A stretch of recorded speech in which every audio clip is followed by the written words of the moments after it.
Welcome to some new r/malicious compliance stories, where people comply to the letter, but not the spirit of a request. I hope you had a great day. Thanks for all the likes and comments on the last video. If you would like to support this channel, please hit the like button and consider subscribing if you enjoy the content. And now, let's start with the first story. It's called Wasting Money. I'm a contractor, but work for a government department. Work sometimes requires us to travel, which requires us to draft an itinerary with a travel budget before a senior manager signs off on it. I place a budget in front of the manager for a 7-day trip. What's this? You are getting a hire car? We are not paying for a hire car. But I'm going to stop you right there. We've been told to cut spending. This means no hire car for you. For context, I'm working on a project worth hundreds of millions of dollars. Okay then, no worries boss. The hire car would have been on a corporate rate, $70 per day. Due to the department's own rules, I was not allowed to carry confidential documentation on public transport, so I illegally had to use taxis. Which is what I did. Liberally. Between the airport, my hotel, and a half dozen or so sites I had to visit. It ended up costing just over $2,000. The next story is called Ethical Pledge. Our company made computer-controlled manufacturing stuff. We had major projects in a lot of cities around the US and a few overseas. The company made us sign some obvious BS made to throw people under the bus pledge to treat our customers ethically, under pain of up to and including termination. My colleague Jay and I worked on the software installation and testing side for a long time on a project. It was for a very large company that was holding up that company's new product from being manufactured in the numbers needed. So there was a huge high-level attention from this company, and our software was not doing well. Programmers were estimating that it would be maybe 6 to 9 months to get it right for that size of a project, like substantial rewrites. Jay was point of contact from our team to our counterpart at big company, who was of course on us constantly for updates. Our high-ups told Jay to tell them 4 to 6 weeks. This BS was rampant. Almost all our projects were way over time and budget, and we were usually robbing Peter to pay Paul by billing work on older projects to newer ones. Obviously major ethical violations from the top. Jay said, "That's unethical and against my signed pledge. I'm happy to refer them to someone else for an estimate, but grossly lying to a customer is definitely unethical." They made ridiculous arguments back that it was really helping the customer somehow, giving them false hope. He was a great employee, but shortly after that they had layoffs. They were actually mostly good. They got rid of people who weren't doing anything, were causing real problems, treating work trips as vacations and showing up on site for a few minutes and leaving.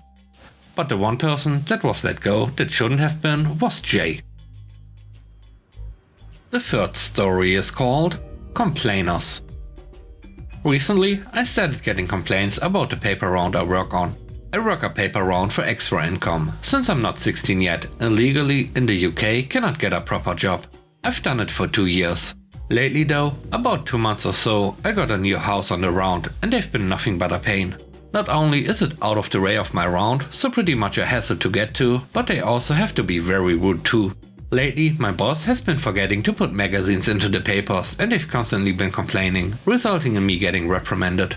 That in itself isn't bad, but they've yelled at me for not closing their gate properly, getting too close to their ring doorbell and waving at their child from the window in the morning.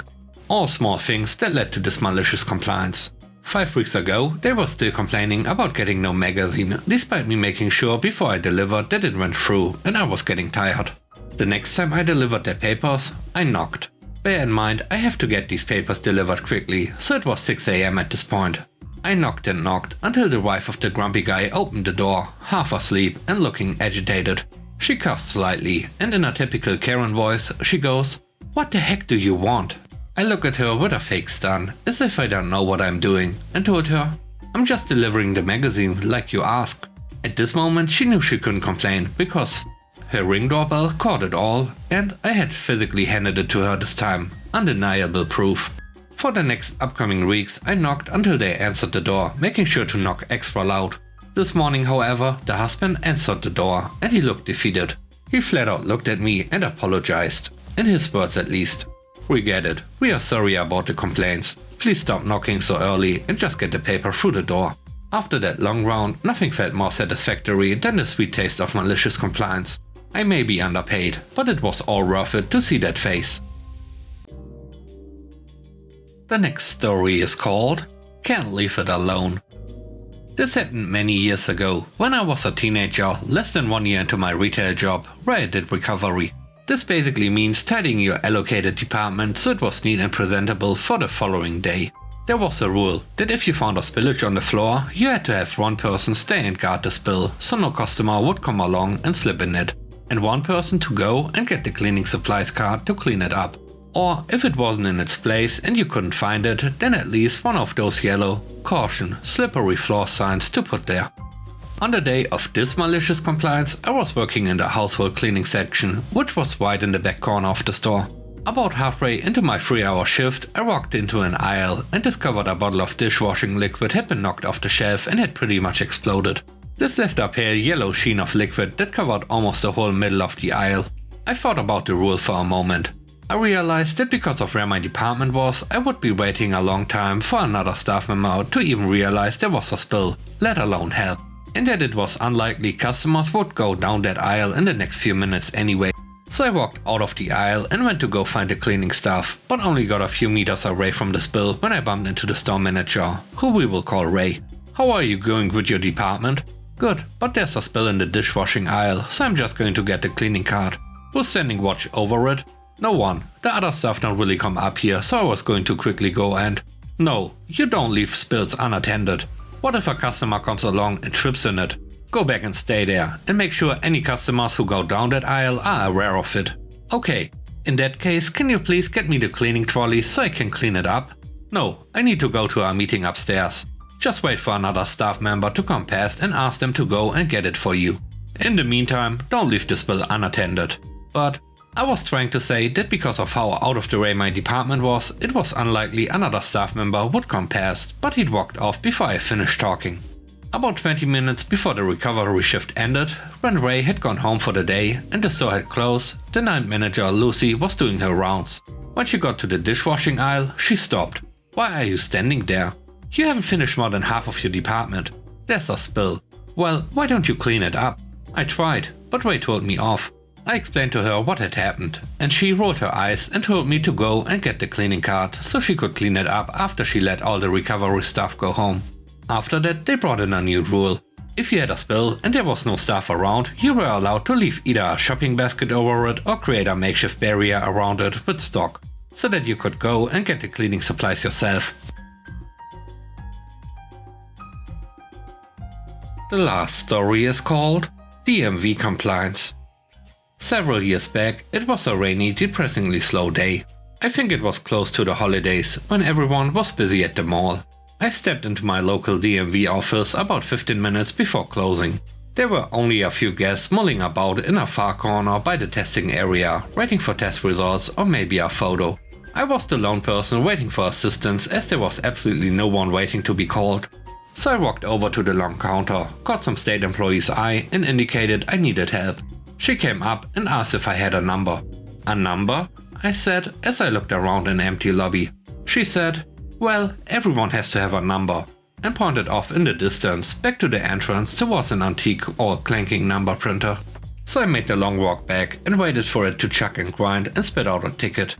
I then made the long walk back, standing several feet from the U-shaped set of windows, looking at the employees all gathered together gossiping. Finally, someone elbow nudged someone and announced there's someone in the lobby. They begrudgingly slowly walked over, and that I roll off a slow walk every state employee does when they have to help a taxpayer. They reach their window and call a number out.